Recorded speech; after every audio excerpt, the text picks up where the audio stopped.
make it sa the region ng Czech Republic and Philippines for 50 years. 2022 pa pa. 2022, we started shooting the Puerto Galera scenes. 2023 kami nag-shoot ng Prague scenes. 1 year interval yung Di ba shoot. last year yung Prague? 2024 or? Hindi po, 2023 po namin na-shoot yung ano, January of 2020. Gano'ng katagal kayo sa brand? Kano katagal? Parang 2 weeks ata kami. Ano yung hindi mo mamalimutan experience sa brand? Hindi malimutan yung experience. As may eksena ka, lumilinya ka ng minus 10 degrees. Siguro yun yung nanginginig na yung bibig mo. Tapos, minsan makakalimutan mo na yung lines mo kasi nangingibabaw yung lamig. Siguro yun. Pero Winter overall, talaga kayo nandun. Winter kayo nandun. winter po kami nandun. Feb? January. Magandang hapon po sa inyong lahat. So he plays as a clown. Pero it's nothing like Joker, it's nothing like It. Pero ano siya, parang clown performer talaga siya. And kaming mga rich kids, we play as I play as Nico, I play as one of the rich kids. Parang nagkaroon kami ng birthday party, tapos we decided na mag-invite ng isang clown para man-trip. Sino ang director niyo? Director namin si Mark Putian. He's a view director. He's a part of Wonderlust. Hindi naman slasher. Sorry. Hindi naman slasher na film. Slasher film siya. Slasher. Yeah, so bale, siya yung in-invite namin ng clown mag-perform, pinagtripan namin siya. It turns out he has some mental instabilities. So bigla siyang pumitik and he decided to start torturing us one by one. Paolo, tuloy mo yung mga hindi mo makakalimutan sa brand. Yung hindi ko makakalimutan, syempre, bukod dun sa lamig, yung beautiful scenery, lahat na may nag-shoot din kami ng mga eksena sa Charles Bridge. So, isa din yun sa hindi ko makakalimutan. Tsaka, syempre, Language barrier meron, hirapan ka ba? wala naman. Kasi lahat naman sila marunong mag-English. So, English sila was fluent naman. So, wala naman naging language barrier sa amin, sa aming cast, tapos mga production people from Pride. Sige. Tapos, grabe ako mag-street food doon. So, nag-gain ako ng parang, feeling ko mga 6 kilos, 7 kilos.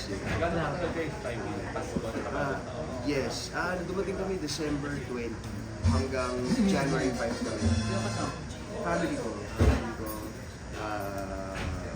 Kasi we had to visit my lolo. Yung lolo ko kasi meron siyang cancer. Maternal. Sa stepfather ko po. Hindi ba Taiwanese? Yes po. Sa stepfather ko po kasi yung dad. Yung lolo. Na ano naman? Kinalakihan ko yung lolo. yun, lady. Colon cancer. Medyo ano kami ngayon. We wanted to visit him.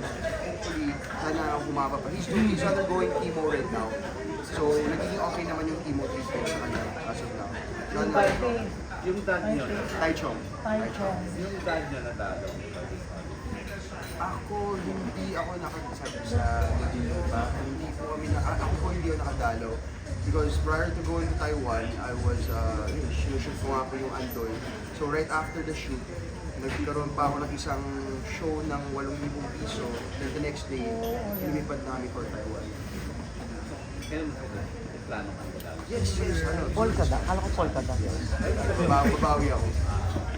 Pera. Kuya. Nakalimutan ko sabihin sa'yo na dito. New Year's resolution. Ibalik yung katawan ko dati. Pero okay lang naman. Ako sabi That's more than 10 pounds. more than 10 pounds. Wala lahat. Lahat ng pandesal. Last year pa ko lang 3 years lang yun. Bukod doon, anong plano? Nag-premiere na Siguro, siya. sa mga self-improvements lang, sarili. Last year. Siguro matuto pa ng ibang skills. Like? Cooking. Kasi mahilig ako magluto ngayon, pero wala akong alam na Filipino food? Filipino food. Hindi ako ma-Filipino. Parang kung ano lang makita ko sa left ko na. Makakita ako ground beef. Makita ako ng kung anong herbs doon. Pag-halo-haluin ko lang. Pero wala akong alam na, I'm not very technical when it comes to cooking. Parang kung ano lang makita ko sa left na parang pinipili kong pwede kong paghaluin. Ayun na lang. Love life. Love life. Tagal na yun.